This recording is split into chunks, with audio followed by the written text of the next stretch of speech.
চৈত্র মাসের ভর দুপুরে এই কড়া রোদের ভেতর বিলে ঝিলে ঘুরে বেড়ানো, সাথে প্রথমবার এই যে বাঁশের সাঁকো এটা পার হওয়া। আমি নিজেই তো পারি না, আমি মেয়েকে আর কিভাবে পার করব। এ যেন এক অন্যরকম স্মৃতি। বাঁশের সাঁকো পার হয়েছেন কখনো? যদি কেউ না পার হয়ে থাকেন তাহলে আমি বলবো সে প্রথমবার হলে তো কোনো কথাই নেই।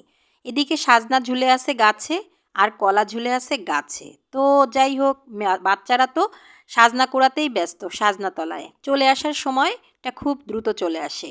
আসলে যেখানেই যাওয়া হোক না কেন, দেখবেন যেতে যতটা তড়িঘড়ি করে রেডি হতে প্রস্তুতি নিয়ে যাওয়া হয়, সেখান থেকে ফিরে আসার মুহূর্তটা আসলে খুবই খারাপ লাগে।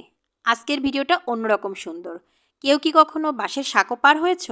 যারা এখনও পর্যন্ত কোনো দিন বাঁশের সাঁকো বা এই গ্রামে গেলে যে মাটির যে পথ, তারপর এই যে বিল ক্ষেত, এগুলো যারা এখনও যাওনি তারা আসলে বুঝতেই পারবে না এই দৃশ্যগুলো কতটা সুন্দর। কখনো ইটের রাস্তা, কখনো বা পাকা রাস্তা, কখনো বা ঘাসের উপর পশু পাখিদের আনাগোনা। এই যে ছাগল ঘাস খাচ্ছে কিংবা কোথাও দিয়ে আমরা যাচ্ছি, তো এইভাবে কিন্তু আমরা গিয়েছিলাম, খুব সুন্দর একটা দিন পার করেছিলাম।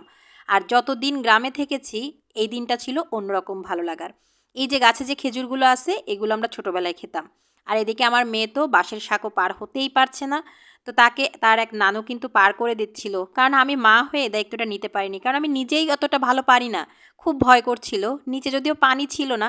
আচ্ছা ভাবো তো, বৃষ্টি কাদার সময় বা বর্ষাকালে মানুষ কিভাবে এটা পার হয়, আর পড়ে গেলেই তো একেবারে পানির ভেতরে।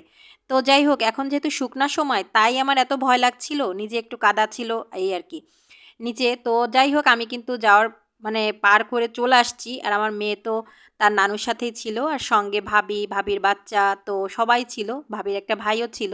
আমরা গিয়েছিলাম ঘেরে ঘুরতে, যে ঘেরে আসলে চাষাবাদ হয়, মাছ হয়।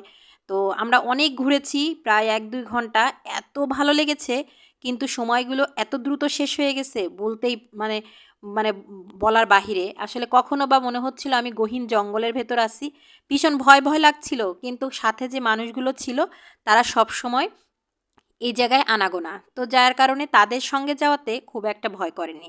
এদিকে দেখি সূর্য মাথার উপরে, এত গরম, মাথা তো একেবারে ফেটে যাচ্ছিল মনে হচ্ছিল।